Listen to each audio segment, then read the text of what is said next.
Hello everyone, welcome to our channel. Don't forget to subscribe and click on the bell icon.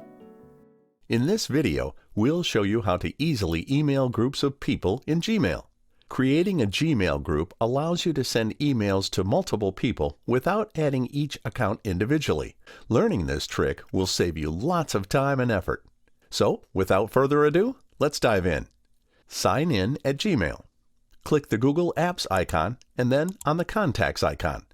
Create a new label down the left-hand side. Now, type a name for the group, such as IT class. Save the label to establish the group. Let's add your contacts to the group.